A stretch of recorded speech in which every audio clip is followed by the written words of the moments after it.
I stood by my husband Josh when he had to quit his job due to mental health struggles. I could never tell his mom, my toxic mother-in-law, that he had left his job. I tried to keep a brave face, thinking someone had to stay positive. I even tolerated the cruel words from my mother-in-law, who never liked me, just to protect Josh. But when I realized it was all for nothing, I was surprisingly calm. "Hello, mother-in-law? We need to talk." That call was the first and last one I'd ever make to her. I was done tolerating them. I decided to distance myself from my awful husband and mother-in-law. "My name is Phyllis. I used to be a housewife, but I've returned to my previous job to support the family." The reason? Josh quit his job. I was shocked when I heard, but the cause was his mental health. He had been overwhelmed at work, and it took a toll on him. From a young age, his overbearing mother pushed him hard to excel in academics. He went to a prestigious university and landed a job at a major company. According to him, he felt outpaced by much more talented colleagues and couldn't handle the stress. This ongoing stress and exhaustion led him to break down mentally. I fully supported his decision to leave the job. I told him I would work and that he should focus on his recovery. But the problem isn't just his illness.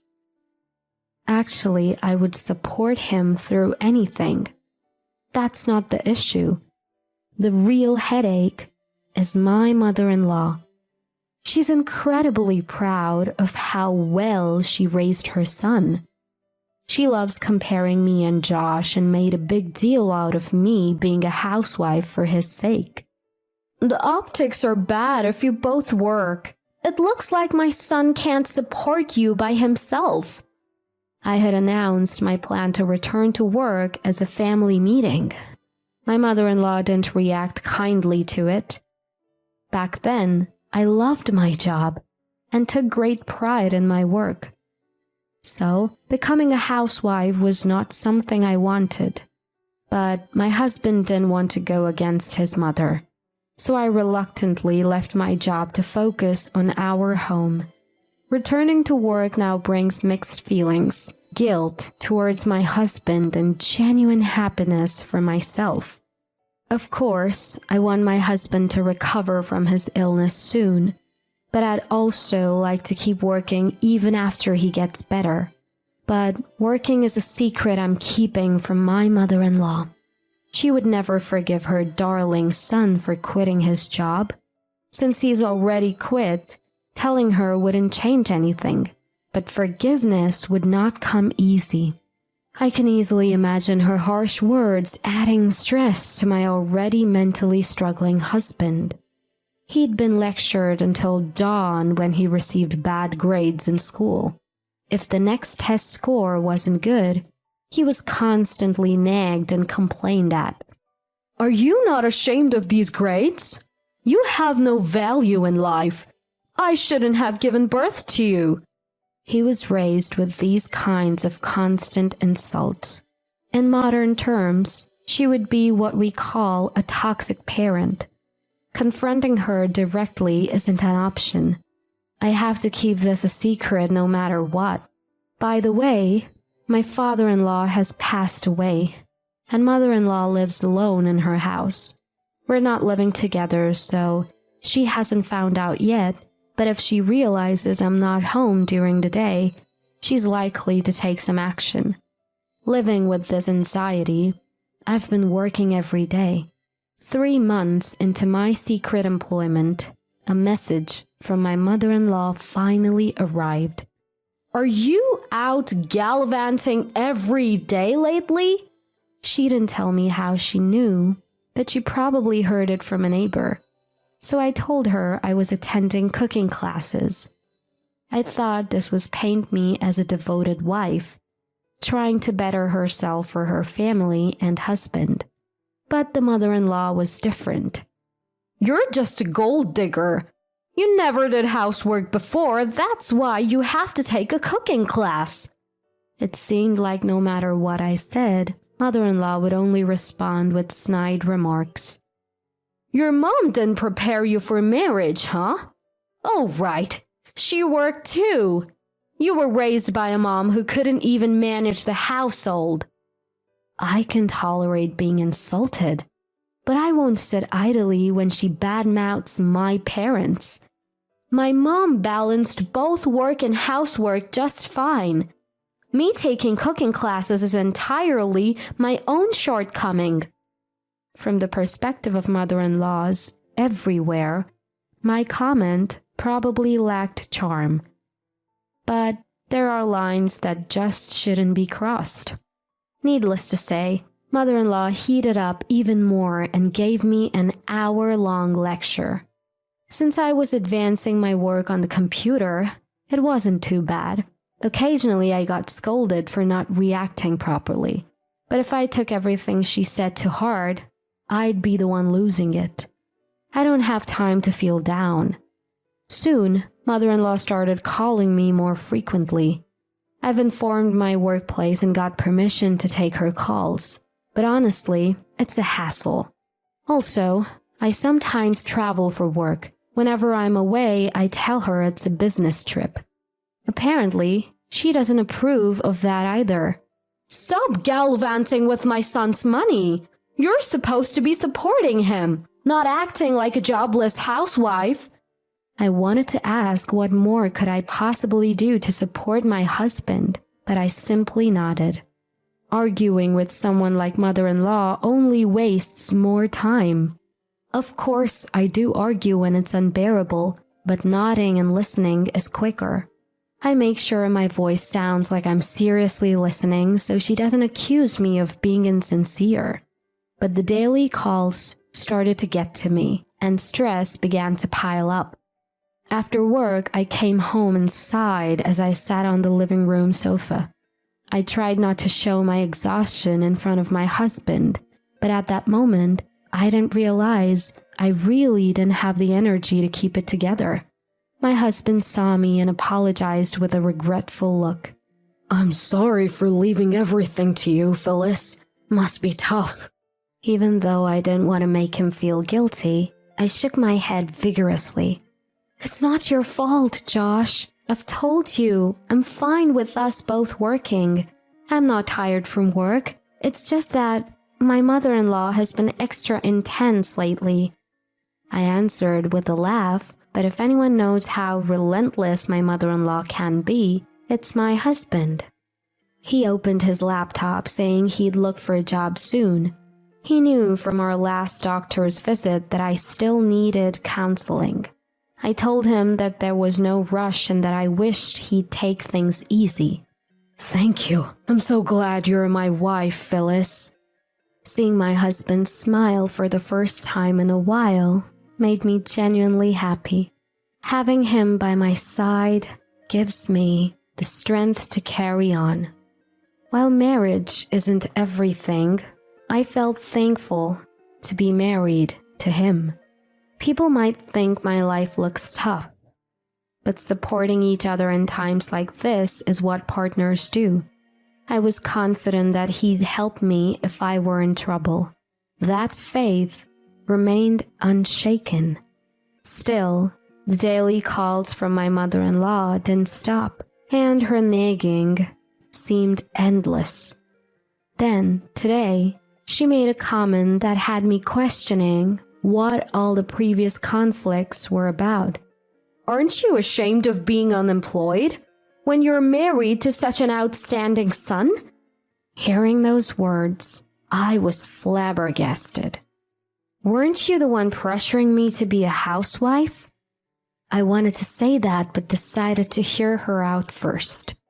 Apparently, she felt humiliated because a friend's daughter-in-law, whom she sees as a rival, has a thriving career. "People are working women now. Being just a housewife is so outdated." When her friend said something like that, it seems my mother-in-law felt mocked. It's absurd how easily she changes her opinions, and honestly, it's frustrating. I pitied her for being so shallow. At the moment, I hesitated whether to confess that I was working. But given her personality, she'd argue no matter what I said. Plus, being honest about why I'm working probably wouldn't work either. I had planned to talk with my husband later to correct the mistake about me being unemployed. That day, I was so stunned by what my mother-in-law said that I went home without telling my husband when I would be back. On top of that, I came straight home from a client meeting, so I got home pretty early. As I walked into the entrance thinking dinner probably wasn't ready yet, I noticed a pair of unfamiliar women's shoes. A sinking feeling hit me right away. Could it be? No, not my husband. That's impossible. But then, as if mocking my thoughts, I heard my husband's voice and a woman's voice coming from our bedroom. "No word from my wife, so you can stay a bit longer. Oh, right. Want to go shopping for our date the day after tomorrow?" Standing in disbelief, I listened to their seemingly joyful conversation. What am I even doing? Why am I putting in all this effort? Oddly enough, I didn't feel angry or sad. Probably because my emotions hadn't caught up yet. Despite the alarms going off in my head, my body remained calm. I silenced my work phone and set it to video mode. Then, I discreetly positioned it in the entrance so it would capture their faces, making sure they wouldn't notice. Quietly, I left the house and locked the door behind me. I sat in a cafe a short distance away and texted him that I'd be home soon. He's probably frantically sending her home right now, I thought, surprisingly composed. Am I messed up? How can I stay so calm at a time like this? Did I ever really love him?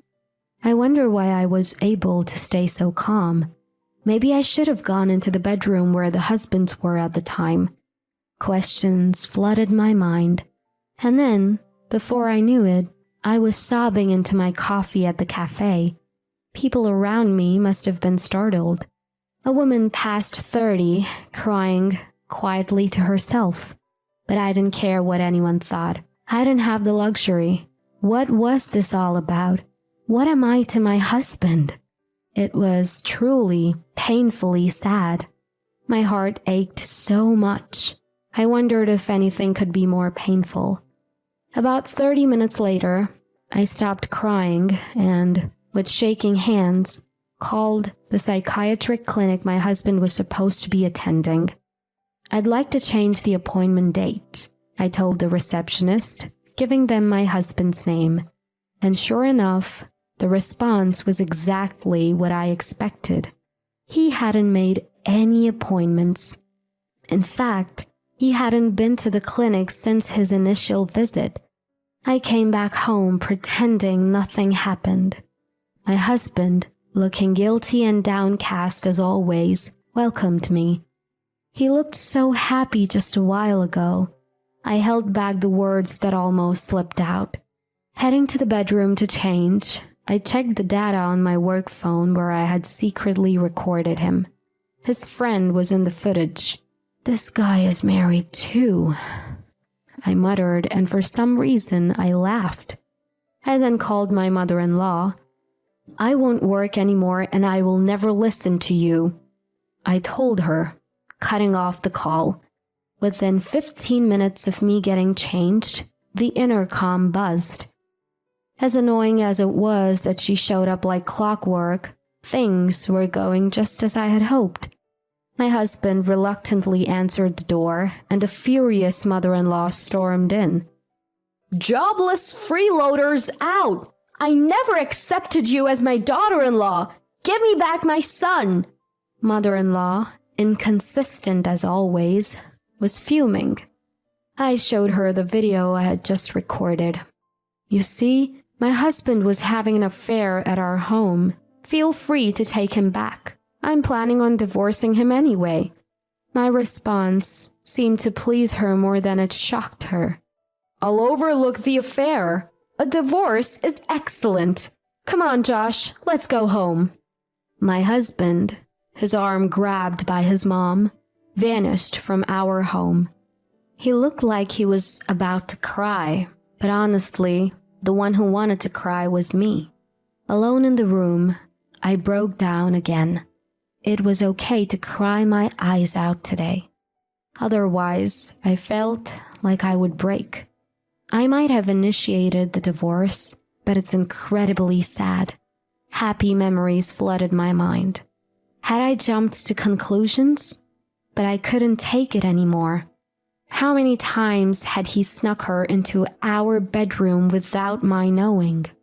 How much had I slept through it all?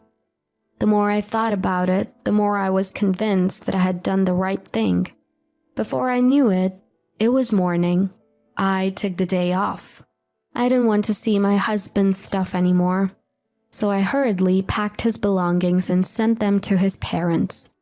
Immediately after, I contacted the property management and terminated the rental agreement. I couldn't live in a home where he had brought his mistress. The next week was a whirlwind of lawyer arrangements and compensation claims.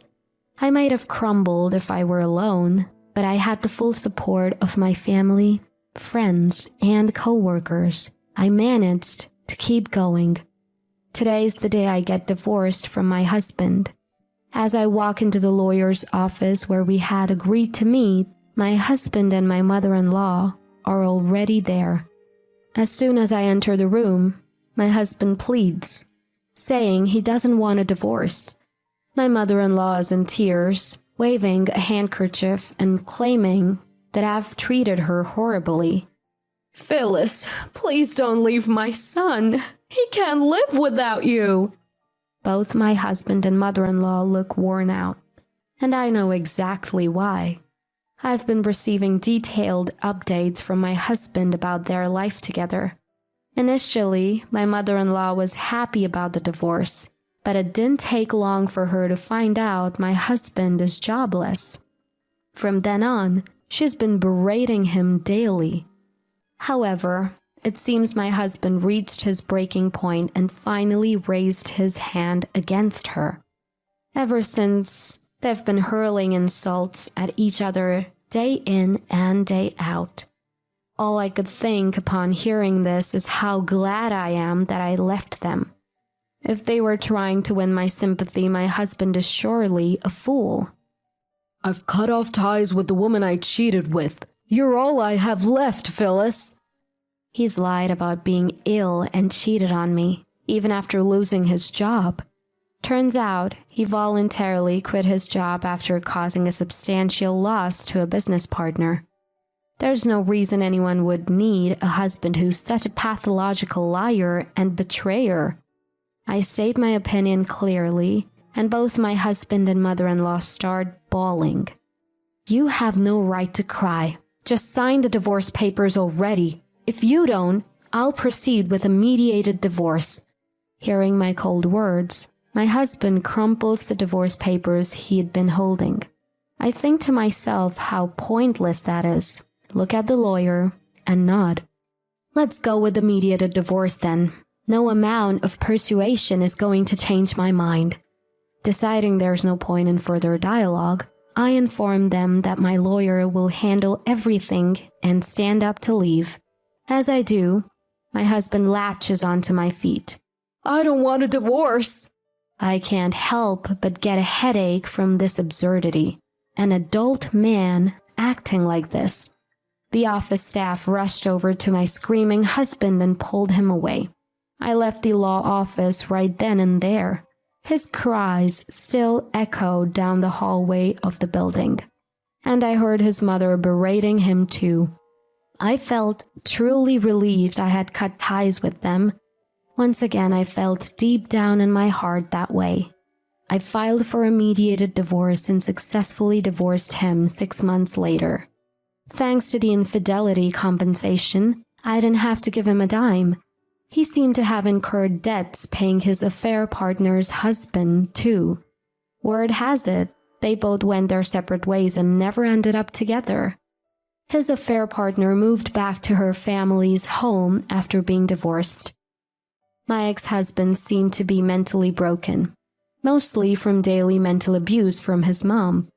As far as I'm concerned, it's bewildering that the one who cheated is the one falling apart. His mother contacted me several times asking to forgive her worthless son, but I blocked her. As long as he's dependent on his family, he'll never be independent. I hope they keep bickering for the rest of their lives. After the divorce, I threw myself even more into my job.